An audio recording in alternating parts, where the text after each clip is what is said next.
আব্বু, কি রে বাবা? কই যাইতেছো? এই তো একটু দোকানের দিকে যাইতেছি। ও আচ্ছা, আব্বু শোনো, এবার ঈদের শপিংয়ের বাজেটটা আমাকে একটু বেশি করে দিতে হবে। ওই আমরা বন্ধুরা মিলে একই কালার পাঞ্জাবি কিনতেছি, আর পাঞ্জাবি 7,000 টাকা পড়বে, আর জুতা পায়জামা সহ 10,000 টাকা হবে। তো এবার তোমার 10,000 টাকা দিতে হবে আব্বু। এত টাকা আমি কই পাবো রে বাপ? 10,000 টাকা তোরে দিলে বাকিটা কি দিয়ে সামলাবো আমি? ঈদের বাজার, গড়বাড়া আছে, আরও কেনাকাটা আছে, সবারই তো কম বেশি একটু দিতে হবে। তোরে যদি 10,000 টাকা দিয়ে দেই, বাকিটা আমি কি দিয়ে করবো? 10,000 টাকা পুরোটাই দেওয়ার চেষ্টা করিও, নাহলে আমাকে স্টেজে বাঁচবে, আমি ফ্রেন্ডের সামনে মুখ দেখাতে পারবো না। আচ্ছা ঠিক আছে, চেষ্টা করবো আমি। ঠিক আছে, তুই যা, বাসায় যা। আচ্ছা ঠিক আছে।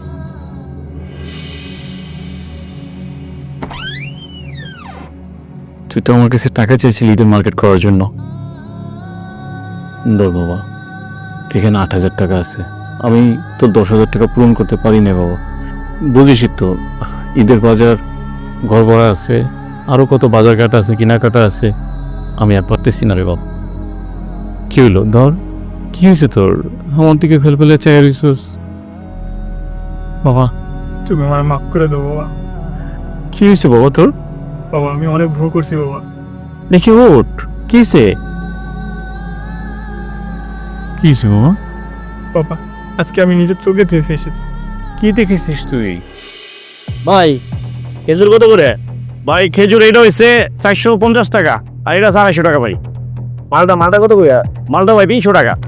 1 কেজি মালটা মাপেন। জি ভাই, দিচ্ছি। জি ভাই, 1 কেজি। ভাই, কত দিলেন? 200 টাকা দিলাম।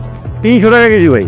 এই মিয়া, ওই যে রাস্তাঘাটে চিন্তাই করে না, চিন্তাই ওরা গলায় ছুরি দিয়ে মানুষের কাছে টাকা নিয়ে যায়। আর তোমরা গোস্ত কি ওই যে রাস্তায় খারাইছো, ফল বেচে তোমরা মানুষের পকেট পেটে টাকা নিয়ে যাও মিয়া। এগুলো ছাইড়া দাও মিয়া। এটা ভাই কেমন কথা বলেন ভাই? আরে ভাই, আমি ব্যবসা করতেছি ভাই, 280 টাকা আবার কি না ভাই? এটা দিছে, এটা রাখো। আরে ভাই, 1 কেজি মাল 20 টাকা। এই ভাই, আরে আপনি টাকা নিয়ে তুলে যাচ্ছেন। এই ভাই, কত ছিলেন? বাবা, আমার ঈদের মার্কেট লাগবে না, তুমি এই টাকাগুলো তোমার ব্যবসার কাজে লাগাও। এসব তুই কি বলছিস বাবা? তোর বন্ধু বান্ধব সবাই ঈদে নতুন কাপড় পরবে, আর তুই পরবি না? তোর একটা মান সম্মান আছে না? এমন করে না বাবা। এটা দিয়ে তুই একটা পাঞ্জাবি কিনে নিস। আর আমি টাকা পয়সা কার জন্য উপার্জন করি? তোদের জন্যই তো। হ্যাঁ বাবা, জানি তুমি আমাদের জন্য টাকা উপার্জন করো, কিন্তু নিজের দিকে কখনো খেয়াল করো নাই। এই যে তুমি এত কষ্ট করে টাকা উপার্জন করো, আমরা খুব সহজে টাকাগুলো নিয়ে খরচ করি। আমার এমন মান সম্মানের দরকার নেই, যার কারণে আমার বাবা কষ্টে থাকবে। এই টাকাগুলো তুমি তোমার ব্যবসার কাজে লাগাও, আর এখন থেকে আমিও তোমার কাজে হেল্প করব। বাবা, তোর কথাগুলো শোনার পরে গর্বে বুকটা ভরে গেল। দোয়া করছি তোর জন্য, আল্লাহ যেন তোকে অনেক বড় করে। আমার ছেলে বুঝতে শিখেছেন, এর চেয়ে বেশি একটা বাবার আর চাওয়ার কিছু নেই। ঠিক আছে, আমি তোর জন্য ঈদের মার্কেট করে দেব আমার পছন্দ মতন। ঠিক আছে বাবা।